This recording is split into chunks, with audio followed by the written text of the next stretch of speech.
ഈ പ്രാവശ്യത്തെ ഓണം തമിഴ്നാട്ടിലാകാനുള്ള ചാൻസ് ഉള്ളത് കൊണ്ട് തന്നെ ഓണത്തിനുണ്ടാക്കാനുള്ള പായസത്തിന് ഒരു റിഹേഴ്സൽ അത്യാവശ്യമാണെന്ന് തോന്നി. അതുകൊണ്ട് തന്നെ 250 ഗ്രാം പരിപ്പെടുത്ത് ഒന്ന് വറുത്തെടുത്തിട്ട് കുക്കറിൽ വെള്ളം വെച്ച് 3 വിസിൽ അടുപ്പിച്ചിട്ടുണ്ടായിരുന്നേ. 350 ഗ്രാം ശർക്കര എടുത്ത് ശർക്കരപ്പാനി റെഡിയാക്കി. ഒരു തേങ്ങ എടുത്ത് വറുക്കാനുള്ള തേങ്ങാക്കൊത്തിനുള്ളത് ആദ്യം മാറ്റി വെച്ചു. അതിനുശേഷം തേങ്ങാപ്പാലിനുള്ളത് തിരുമിയെടുത്തു.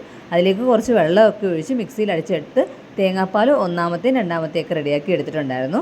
അപ്പോഴേക്കും കുക്കറിലുള്ള പരിപ്പെടുത്ത് വേറൊരു പാത്രത്തിലേക്ക് മാറ്റി ശർക്കരപ്പാനി ഒഴിച്ച് ഒന്ന് ഉടച്ചെടുത്തിട്ട് ആദ്യം രണ്ടാം പാലും അതിനുശേഷം ഒന്നാം പാലും ഒക്കെ ചേർത്ത് ഒന്നാം പാൽ ഒഴിച്ച് കഴിഞ്ഞാൽ പിന്നെ അധികം തിളപ്പിക്കരുത്.